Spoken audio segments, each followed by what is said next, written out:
Hola everyone, I'm Bastian Alexander, and today I want to talk to you about the potential of the brain and your mindset.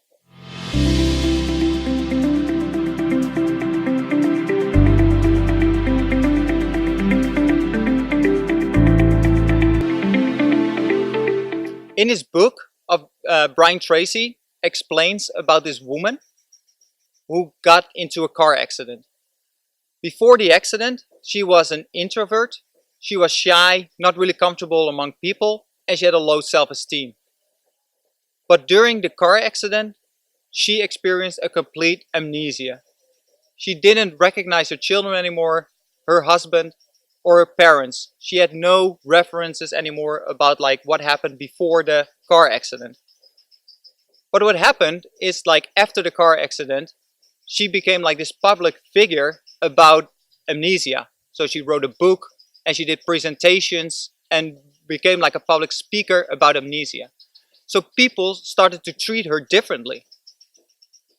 And the interesting thing that happened to her is that her personality changed 180 degrees from being an introvert and a low self-esteem to being outgoing, being comfortable speaking in front of a crowd and have a high self-esteem. So what does this mean for you and me? So you might see yourself as not really intelligent, or not really creative, or not good with math or languages. And you think that is like a fixed trait that you have to accept. But the interesting thing is that you don't have to accept that. And the woman that Brian Tracy talks about in his book is a beautiful example of an identity is not something you're born with, but is something you develop during the years. So what does that mean for you and me? It means that things that we considered to be a fixed trait, a fixed personal trait, doesn't have to be a fixed trait anymore. So if you look at people who say oh, I'm not creative, or I'm not intelligent, or I'm really bad with languages, that doesn't have to be a fixed trait that you have to accept for the rest of your life. It means that you can grow it, you can develop it, you can learn new skills and change your identity from going from somebody you see yourself as not so intelligent to really intelligent, or from introvert to extrovert, or any change that you want to make. So it's really interesting, and what I try to make really clear is that our potential of our mind is so much greater. But the only thing that is holding us back is our own limiting beliefs. So if we look at historical figures that we consider brilliant minds and who changed the way we look at the world today, like Einstein, Edison, Martin Luther King, but also what's still happening today, like Elon Musk. The question is, do they have a genius brain, a genius mind, or are they using their brain and their mind just in a different way? So research has been catching up on this principle, where before we thought that every skill, like math, languages, creativity, had all their own center in their brain, and it was fixed there. And even though that's true, every skill has its center in the brain,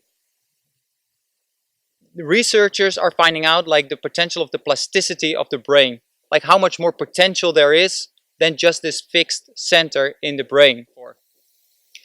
So if you can get on board on the idea that the potential of your mind is way greater than we always thought, and that your limiting beliefs is what's holding you back, then I want to go a little bit deeper and explain about two things happening in your brain. And the first one is how we learn a new skill, learn a new language, be more creative, is that pathways are created in your brain.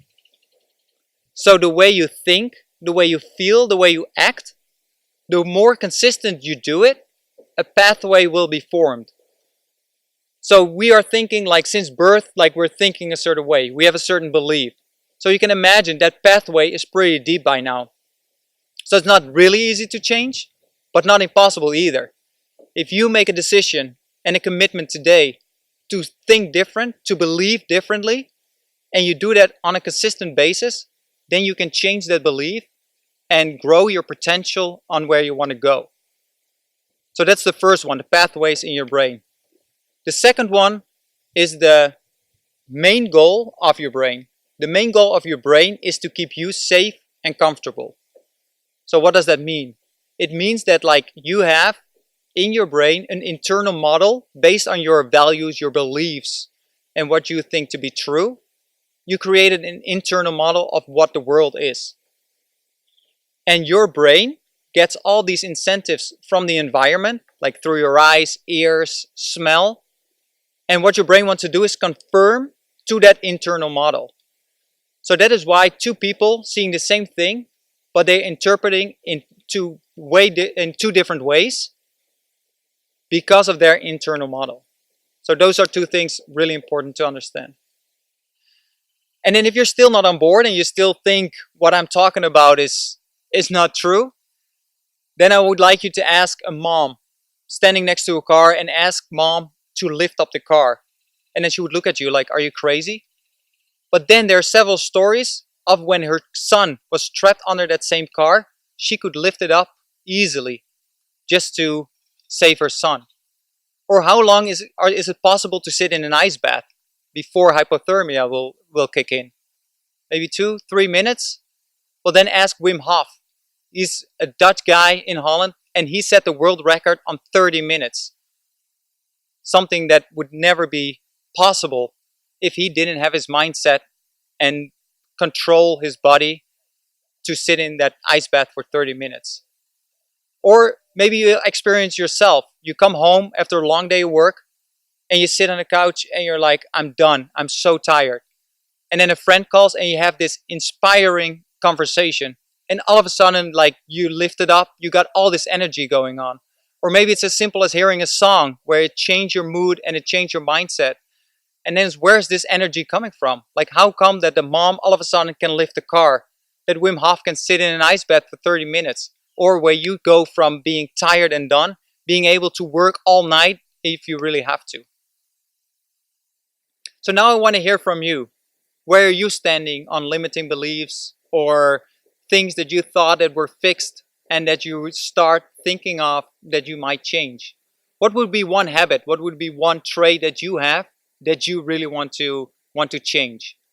In the description of this video, I got a link to my website, and on the website I explained about a trait that I changed only by lifting my limiting beliefs.